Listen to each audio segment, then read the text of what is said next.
Bonjour et bienvenue à l'émission Vie de foi. Aujourd'hui, nous allons parler de la croissance dans le leadership.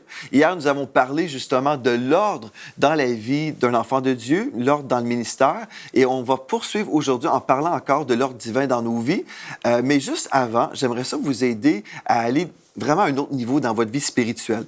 Il y a quelques temps, je me souviens, c'était au mois de janvier en 2016, le Seigneur a déposé dans mon cœur cette parole: enseigne à mon peuple ce qu'est l'intégrité.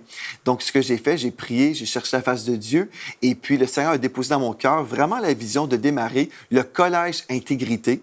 Et comme j'étais en avion, en route, ou en tout cas en direction d'une réunion de prière, lorsque je suis arrivé là-bas avec mes frères et mes sœurs, j'ai reçu même des paroles prophétiques confirmant la création du collège intégrité. Et même, il y avait un frère qui a eu une vision de moi avec des syllabus. Et puis, j'aimerais ça vous montrer un syllabus ici. En fait, tout ce qu'on offre sur le site web collègeintégrité.com est tout à fait gratuit. Vous pouvez vous inscrire au programme du certificat en leadership ministériel et puis tout ça est gratuit. La seule chose qu'on demande, vous devez être dans une église locale, votre pasteur doit être en accord avec votre inscription et puis vous devez servir dans votre église locale. Pendant longtemps, les enfants de Dieu ont été intéressés parfois à recevoir une formation théologique et des fois les gens reçoivent constamment mentalement, intellectuellement, on se nourrit, mais on ne donne pas. Et ce qu'on veut dans le collège intégrité, c'est que vous puissiez comprendre des choses, mais aussi appliquer ce que vous apprenez. Donc, c'est notre cœur au collège intégrité. Et puis, on veut vous inviter. Vous pouvez visiter le site web collègeintégrité.com. Vous pouvez vous inscrire. Tout est gratuit. Les formations vidéo sont disponibles pour vous. Et puis, même les syllabus, vous avez simplement à télécharger tout, recevoir à la maison gratuitement. Mais vous allez devoir dépenser dans votre temps. Vous allez devoir investir du temps, tout simplement. Et si vous le faites, je crois que vous allez vraiment progresser dans les voies de Dieu. Nous avons aussi le privilège et la bénédiction d'avoir avec nous, pour ceux qui sont intéressés, nous avons les orateurs, le pasteur Michael Lebeau, le prophète Jérémie Sourdril, l'enseignante Annabelle Sourdril et moi-même. Nous enseignons dans le collège Intégrité. Et puis, je crois que plusieurs chrétiens vont à un autre niveau. En fait, c'est une formation d'environ 50 heures pour le certificat en leadership ministériel. Et puis, juste, je peux vous donner certains thèmes qu'on a déjà abordés. Ensemble, nous avons déjà abordé la promotion ministérielle, vraiment aussi comment on peut faire des cérémonies, par exemple, comme des mariages, des choses semblables. Donc, on a toutes sortes de sujets, que ce soit pour l'Église locale ou même juste dans la vie pratique, dans le leadership, on aborde toutes sortes de sujets. Et je crois vraiment que vous allez aimer cette formation qui est tout à fait gratuite. Aujourd'hui, dans le cadre de l'émission Vie de foi, on est en train d'examiner un des sujets qu'on a abordé dans le collège Intégrité. En fait, nous parlons de la croissance dans le leadership. Et c'est ça que Dieu veut pour nous. Il ne veut pas qu'on soit stagnant, n'est-ce pas? Il veut qu'on puisse progresser. Mais des fois, si on n'a pas les bons fondements, c'est impossible pour nous de vraiment voir la bénédiction de Dieu. Hier, on a mentionné que ce que Dieu voulait pour nous, c'est qu'on puisse avoir l'ordre divin dans nos priorités. Donc, on a mentionné que Dieu devait être numéro 1, ensuite notre épouse ou notre époux, nos enfants, ensuite le ministère. On a aussi mentionné qu'on ne veut pas confondre le ministère et Dieu. Ils sont vraiment distincts. Dieu, vraiment, est numéro 1. Et quand on parle de Dieu comme étant en priorité, nous parlons de notre vie de prière, notre relation avec lui. Et ensuite, notre service pour Dieu vient en dernier. Donc, vous pourrez visiter le site web enseigne-moi.com pour visionner l'émission Vie de foi d'hier. Si vous l'avez manqué, c'est super important. Nous avons également mentionné que notre priorité dans notre ministère, quand nous continuons dans le sujet et on parle vraiment du ministère comme tel, on veut déterminer ou établir la parole de Dieu comme étant notre autorité ultime. Amen. Donc, la parole de Dieu doit vraiment être notre autorité ultime, peu importe les courants dans notre monde. Si Dieu a dit une chose, la parole de Dieu demeure et puis même si nous pouvons être considérés ou parfois attaqués même comme étant des chrétiens démodés, bien, vaut mieux être démodé, mais être à la mode selon Dieu. Donc, ça, c'est une chose importante. Et aujourd'hui, on va parler encore de l'ordre divin dans le ministère, dans nos vies, pour le leadership. On va parler maintenant de la prière, la vie de prière, comment c'est important pour nous, les enfants de Dieu, d'avoir cette communion avec Dieu. Dans 1 Thessaloniciens 5, au verset 17, il est écrit « Priez sans cesse ». Dieu nous appelle à avoir cette communion avec lui constamment dans le leadership. Si nous prions sans cesse, ceci veut dire qu'on peut prier en esprit constamment, peu importe dans la vie. En fait, c'est un principe pour chaque enfant de Dieu. On devrait tous prier sans cesse, n'est-ce pas? Mais surtout, si vous êtes en leadership, vous avez besoin d'avoir cette communion parce que Dieu veut vous diriger. Parce qu'en plus, s'il vous dirige, il sait qu'il y a d'autres personnes qui vous suivent et puis ils ont besoin aussi d'être dans la bonne direction. Donc, c'est vraiment important si vous êtes en leadership.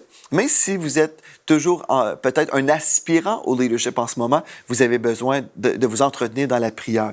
Dans Matthieu 26 au verset 41, il est écrit « Veillez et priez afin que vous ne tombiez pas dans la tentation. L'esprit est bien disposé, mais la chair est faible. » Et une des raisons pour lesquelles on a parlé de l'intégrité dans cette formation, c'est que plusieurs chrétiens commencent bien, mais ils mettent Dieu de côté parce qu'ils sont tellement occupés avec les pressions de la vie, les pressions du ministère, et puis finalement, ils agissent humainement et finalement, ils sont spirituellement faibles. Donc, quand l'ennemi vient pour attaquer avec des tentations, bien, ils chutent dans l'immoralité. Et c'est pour ça que ça crée toutes sortes de dégâts dans le corps de Christ. Et puis, les gens ont perdu confiance souvent. Donc, on a besoin de prêcher l'intégrité. Et en ce moment, on est en train de prêcher comment on peut établir notre vie selon la parole de Dieu. Et voilà, ça, c'est le chemin de l'intégrité. Donc, la prière, j'en dirai pas plus longuement. Vous devriez juste savoir, tout simplement, absolument, si je veux être un bon leader, je dois avoir cette bonne vie de prière. Une autre chose importante, on doit comprendre que notre message doit être fondé sur la croix de Christ. Oui, le message de la croix, c'est le message de l'enfant de Dieu. Dans 1 Corinthiens 2.2, il est écrit « Je n'ai pas eu la pensée de savoir parmi vous autre chose que Jésus-Christ et Jésus-Christ crucifié. » L'apôtre Paul a dit « Le sujet numéro 1 pour moi, c'est le message de Christ crucifié. » Et ça devrait être notre message également, n'est-ce pas? On ne devrait pas aspirer au leadership ou être un leader et mettre de côté le message de la parole. Certainement, la croix de Christ est notre message. 1 Corinthiens 1.23 nous dit aussi « Nous prêchons Christ crucifié. » Certains diront, oui, mais pourquoi prêcher Christ crucifié? On devrait prêcher Christ ressuscité. Certainement, on prêche que Christ est ressuscité, mais il n'y a pas de résurrection s'il n'y a pas eu de crucifixion. Donc, vraiment, on doit comprendre que c'est à la croix où nous avons été pardonnés de tous nos péchés et c'est à la croix où nous avons reçu aussi notre victoire quotidienne. Donc, le message de la victoire, le message de la foi est fondé dans l'œuvre de la croix et vous devez absolument, si vous êtes un leader selon le cœur de Dieu, vous devez prêcher la croix de Christ.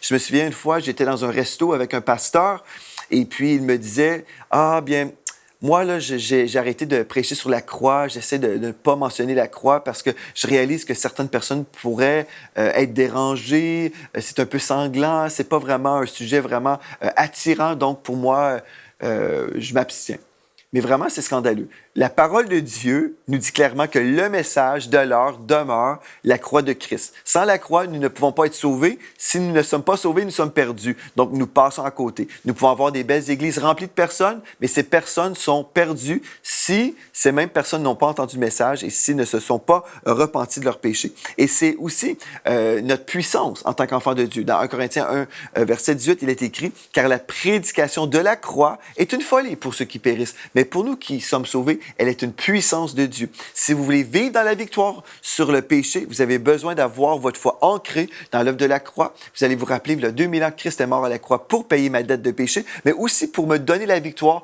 sur la nature pécheresse. Certains diront, ah, on n'a plus de nature pécheresse une fois que nous sommes sauvés. Mais ça, c'est faux. La chair demeure. Là, vous êtes toujours dans un corps mortel, malheureusement. Hein? Nous sommes toujours là. Ben, heureusement, nous sommes là, sinon nous serions morts. Mais ce que je veux dire par malheureusement, c'est que nous avons encore des tentations, malheureusement. Mais nous avons cette autorité spirituelle et la puissance du Saint-Esprit qui nous permet de dominer sur la chair. Ce n'est pas l'inverse. Ce n'est pas la chair qui domine sur nous. Nous, l'esprit. En fait, je suis un esprit et je domine sur mon corps, je domine sur ma chair et gloire à Dieu, tout ça est possible à cause de l'œuvre de la croix. C'est là où Jésus m'a donné, où il m'a acquis la victoire. Gloire à Dieu. Donc, la croix doit être l'objet de notre foi et ce constamment. Amen, gloire à Dieu.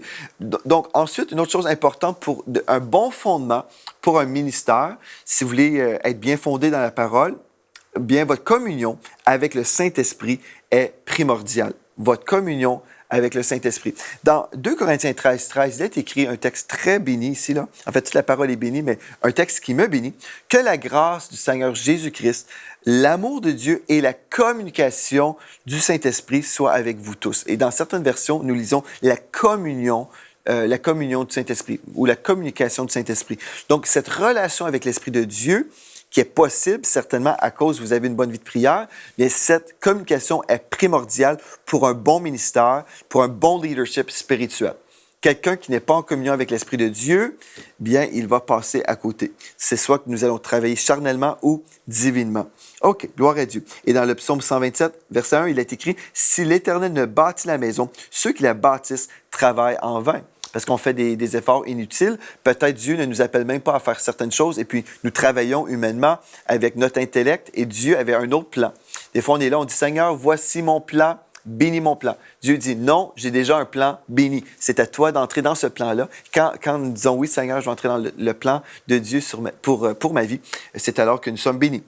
La présence du Saint-Esprit est votre remède aussi contre l'épuisement, le burn-out. Nous avons mentionné hier que si nous passons du temps avec Dieu, l'Esprit de Dieu va nous rafraîchir. Il va nous rendre plus forts. Il va vraiment faire une différence. Donc, une chose très importante dans le leadership spirituel, c'est clair que nous allons avoir de la pression parce que même quelqu'un dans le monde des affaires va avoir une certaine pression, n'est-ce pas? Tout le monde. Celui qui enseigne à l'école, le professeur, l'enseignante, a une pression. Celui qui travaille à l'épicerie a une certaine pression. Nous avons tous de la pression dans la vie.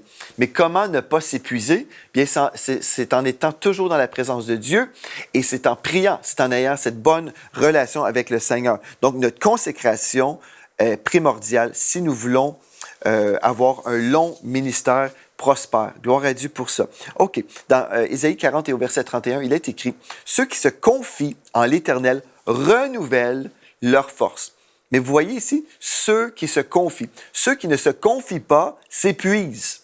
Ceux qui ne se confient pas en l'Éternel s'épuisent. Mais ceux qui se confient en l'Éternel renouvellent leur force. Ils prennent le vol comme les aigles. Ils courent et ne se lassent point. Ils marchent et ne se fatiguent point. Alléluia! Donc, c'est le remède contre le burn-out ou l'épuisement professionnel, si on veut.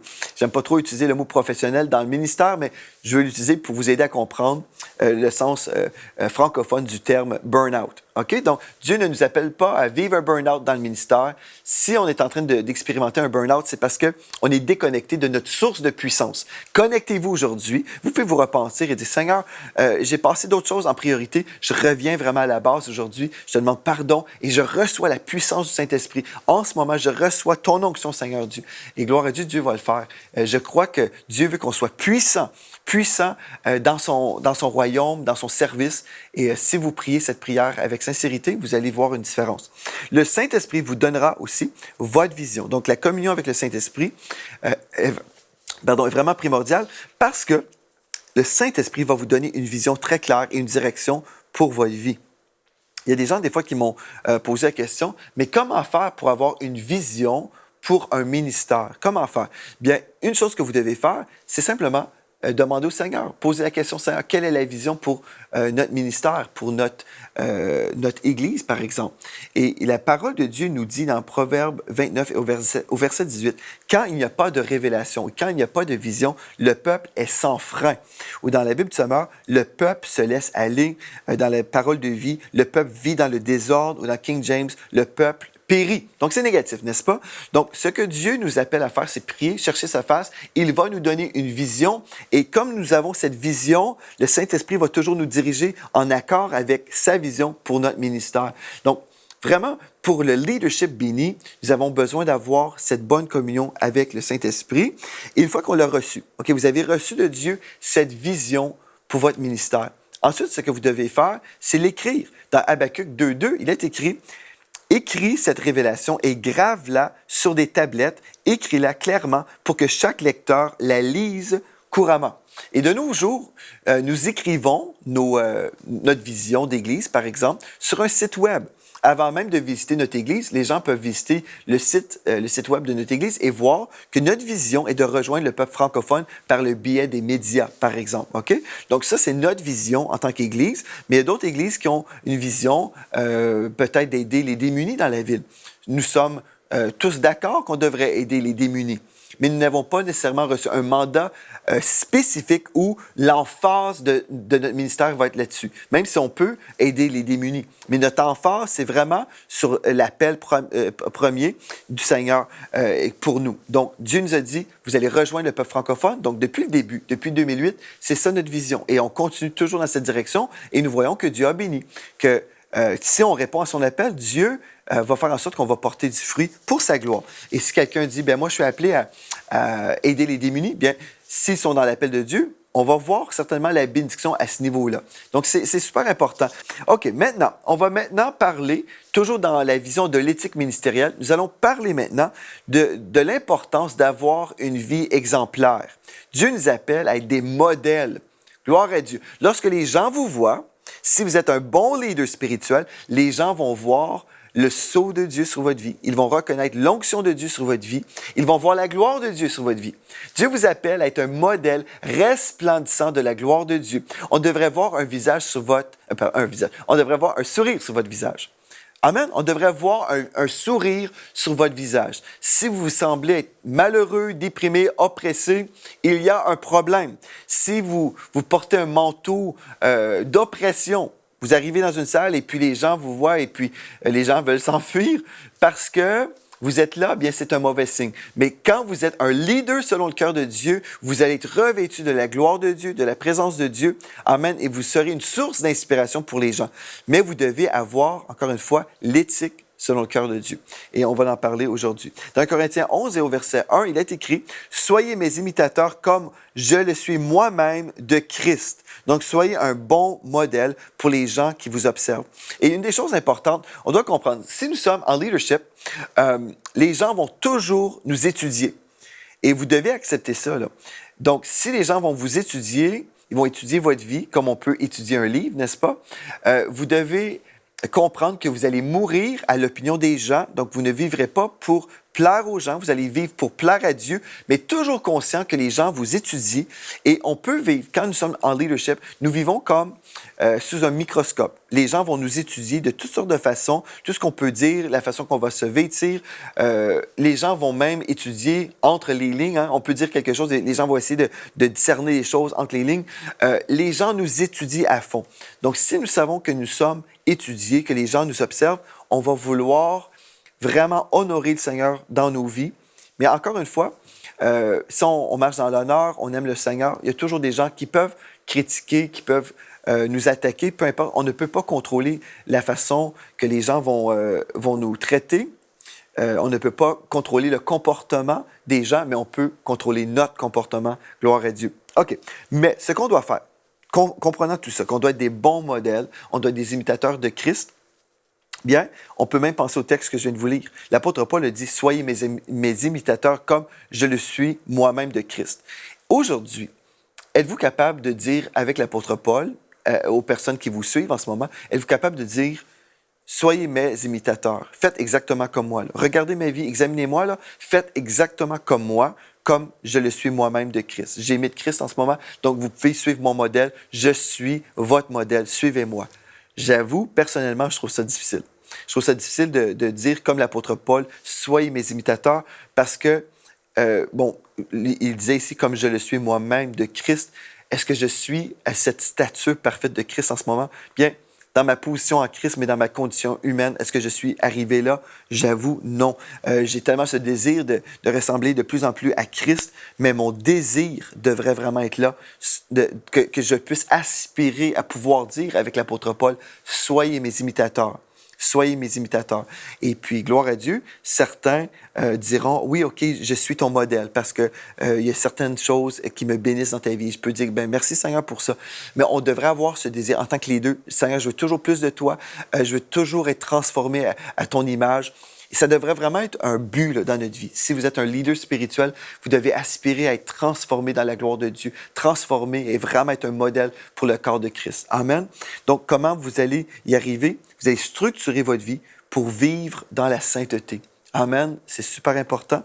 Donc, dans Job 31, verset 1, il est écrit dans la version second 21. Il a dit, « J'avais fait un pacte » ou dans la Bible anglophone, King James, « J'avais fait une alliance avec mes yeux.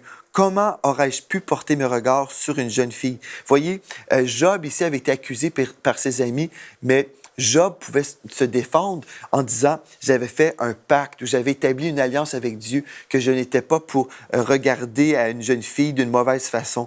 Donc, il a structuré sa vie, il avait fait une entente avec le Seigneur, je vais faire telle ou telle chose, je ne ferai pas telle ou telle chose. Si vous voulez être un ministère béni de Dieu, vous devez établir vraiment des règlements pour votre propre vie, vous devez prévoir pour votre victoire. Vous savez, c'est clair, c'est une chose très, très clair. Et là où des ouvriers ou des hommes ou des femmes de Dieu tombent dans l'immoralité, c'est parce qu'ils ont été irresponsables d'une certaine façon. Ils n'ont pas prévu pour leur victoire. Je vais vous expliquer une chose. J'ai reçu souvent des personnes dans mon bureau pour des sessions en relation d'aide. J'ai rencontré des couples, j'ai rencontré des frères parfois, mais je n'ai jamais rencontré une sœur tout seul dans mon bureau. Si j'ai rencontré une sœur, j'avais toujours mon épouse avec moi. Dans le corps de Christ, parfois, ce n'est pas le cas. J'ai même vu des pasteurs qui voyageaient avec leur secrétaire. Pour moi, ce n'est pas l'éthique ministérielle qu'on devrait avoir. Organisez votre vie pour vivre dans la victoire. Si Job a pu dire, non, j'ai établi ce pacte avec Dieu, j'ai fait un pacte ou j'ai établi une alliance avec Dieu, bien, vous pouvez aussi faire de même. OK? Donc, je veux vous aider à comprendre ceci. Organisez votre vie pour la victoire. Ne soyez jamais seul avec le sexe opposé. Non. Si je rencontre une sœur pour l'aider, aujourd'hui, ce n'est plus vraiment moi qui fais ça à l'Église. Maintenant, nous avons des pasteurs associés, des pasteurs stagiaires qui nous aident dans la relation d'aide, gloire à Dieu. Mais autrefois, lorsque je faisais de la relation d'aide, souvent, bien, mon épouse était là, forcément, si je rencontrais une sœur. Même, des fois, il y a eu des sœurs qui m'ont dit, « Ah, bien, moi, je veux vraiment juste parler avec vous, pasteur, parce que c'est trop intime. » Puis je disais, « Je m'excuse, moi, je travaille avec mon épouse. » Et puis, on doit vraiment respecter ça. Vraiment, c'est très important. Et ne voyagez jamais seul avec votre secrétaire, OK? Si vous êtes un homme de Dieu, ne voyagez pas seul avec votre secrétaire. Et vous, si vous êtes une femme de Dieu dans le ministère, vous ne devriez pas non plus voyager avec un autre homme qui n'est pas votre mari. Vous devriez toujours respecter le Seigneur en voulant avoir un bon témoignage. Les gens de l'extérieur vous examinent, vous étudient. Et peut-être vous dites, « Ah, mais il n'y a rien de mal, on ne fait rien, c'est totalement innocent. » C'est très bien, gloire à Dieu pour ça. Mais les gens de l'extérieur ne peuvent pas savoir. On a reçu une femme de Dieu récemment dans notre Église. Et puis, elle avait une belle suite qu'on lui avait réservée pour son séjour avec nous. Et puis, je suis rentré dans sa chambre pour prendre ses bagages, mais on a laissé la porte ouverte. Et des gens pourraient dire, bien là, t'exagères. Non, je n'irai pas dans une suite à l'hôtel avec une autre femme parce que je dois protéger mon témoignage. Et puis, si je m'en vais l'été chercher une valise, par exemple, je peux aller chercher sa valise, mais je vais garder la porte ouverte. En aucun temps, on doit ouvrir une porte au diable. Amen. Donc, on veut ouvrir la porte au Saint-Esprit dans notre vie et fermer la porte au diable. Gloire à Dieu pour ça. Une autre chose aussi, c'est des choses pratiques que je vous dis, mais ces choses pratiques, si vous les adoptez, vous allez vous protéger. Aller au restaurant là où une chute sera impossible. OK, admettons, vous êtes en fréquentation, vous êtes un jeune homme, n'allez pas chez la jeune fille tout seul parce que vous pouvez chuter dans l'immoralité. Si vous êtes en fréquentation, allez au restaurant, passez du temps ensemble en fréquentation dans un lieu public parce que c'est impossible pour vous de chuter dans l'immoralité dans un restaurant. Si vous êtes un homme de Dieu, un pasteur, un leader spirituel, n'allez pas au restaurant non plus avec une sœur de l'Église. N'allez même pas prendre un café avec une sœur de l'Église. Moi, je ne fais pas ça. C'est impossible. Pourquoi? Vous avez dit, il n'y a rien de mal. Vous êtes juste dans un restaurant, dans un lieu public. Il y a une chose, si, admettons, un jeune homme est en fréquentation avec une jeune fille, c'est bien. Là, je recommande cette rencontre dans un lieu public. Par contre, si vous êtes un homme de Dieu, une femme de Dieu, vous êtes marié et quelqu'un de votre Église arrive, ou d'une autre Église, quelqu'un arrive et vous voit assis au restaurant avec une autre femme autre que la vôtre, bien, les gens peuvent commencer à parler et dire, « Ah, est-ce que le pasteur est en fréquentation et il triche sur son épouse? » Il y a toutes sortes d'histoires qui peuvent circuler à cause d'une chose très innocente. Mais si nous ne sommes pas innocents, nous pouvons prévoir notre victoire et aussi protéger notre témoignage personnel. Certains diront, oui, mais écoute, il n'y a rien de mal là, dans ce qu'on fait. Et c'est vrai, peut-être vous buvez simplement un café. Ce n'est pas le café le péché, hein? Mais l'idée, c'est de protéger notre témoignage. Certains diront, ben moi, je trouve ça excessif, je trouve ça exagéré. Bien, vous avez droit à votre opinion, mais ce que je suis en train de dire ici, en fait, je suis en train de vous donner des principes spirituels pour avoir un ministère béni, un ministère qui peut avoir un bon témoignage à long terme. Gloire à Dieu. Amen. Dans 1 Thessaloniciens 5, et au verset 22, il est écrit « Abstenez-vous de toute espèce de mal. » Toute espèce de mal. Donc, et dans la version King James en anglais, j'aime beaucoup, il est écrit « Fuyez même l'apparence du mal. » Fuyez même l'apparence. Peut-être que vous ne faites rien de mal, mais juste l'apparence du mal est là. Vous comprenez? Donc, fuyez l'apparence du mal. Protégez votre témoignage. Dans 1 Corinthiens 6, verset 18 à 20, il est écrit « C'est pourquoi fuyez les unions illégitimes. Tous les autres péchés qu'un homme peut commettre n'impliquent pas intégralement son corps, mais celui qui se livre à la débauche, pêche contre son propre corps. Ou bien encore, ignorez-vous que votre corps est le temple même du Saint-Esprit qui vous a été donné par Dieu et qui maintenant demeure en vous. Vous ne vous appartenez donc pas à vous-même, car vous avez été racheté à un grand prix. Honorez donc Dieu dans votre corps. OK? Donc, gloire à Dieu. Et si vous voulez être certain d'honorer le Seigneur dans votre corps, vous voulez marcher dans l'intégrité, bien, soyez redevable à quelqu'un, certainement. Dans Jacques 4, verset 7, il est écrit « Soumettez-vous donc à Dieu, résistez au diable, et il fuira loin de vous. » Et puis, dans Éphésiens 5, 21, il est écrit « Parce que vous révérez le Christ, vous vous soumettrez les uns aux autres. » Et puis, je suis soumis à une autre autorité. En fait, il y a quelques années, le Seigneur m'a dirigé à me mettre sous le leadership spirituel du pasteur Alain Patrick Tsengue. Et puis, pour moi, c'est important d'être redevable à quelqu'un. Si Dieu m'appelle à avoir une vie dans la sainteté, une vie exemplaire, bien, gloire à Dieu, je dois aussi me soumettre à une autorité. Et il y a des gens qui disent, non, tout ce que tu as dit, Pasteur Joël, je trouve ça exagéré, ce n'est pas nécessaire. Et il y a d'autres personnes qui vont même dire, bien, je n'ai pas besoin d'autorité, moi, je suis connecté directement avec Dieu. Bien, ce n'est pas biblique. Dieu nous dit, vous vous soumettrez les uns aux autres. Je dois me soumettre à une autorité. Comme il y a des personnes qui sont sous mon autorité, je dois aussi être sous une autre autorité, être redevable. Et si on établit ces bons fondements-là, bien, gloire à Dieu, nous avons des fondements solides pour un ministère solide. Gloire à Dieu. Si nous sommes sérieux avec Dieu, prenons au sérieux tout ce que j'ai mentionné aujourd'hui. Et demain, on va poursuivre dans cette étude Bini sur l'éthique ministérielle. Demain, je vais parler de quelque chose qui va peut-être vous déranger, peut-être pas, mais je vais parler de l'apparence maintenant. Votre apparence corporelle. Est-ce que c'est important dans le ministère? Vous allez dire, ben non, c'est pas. Vous verrez, c'est important. Dieu regarde au cœur. Mais nous savons que l'homme regarde à l'extérieur. Donc, on doit aussi se préoccuper de notre témoignage, même au niveau de notre habillement. Donc, demain, on continue dans ce thème de l'éthique ministérielle. Donc, je veux vous remercier. Visitez le site web enseigne-moi.com pour voir toute la série qu'on est en train de faire en ce moment. D'ici à demain, merci d'avoir été là et soyez richement bénis.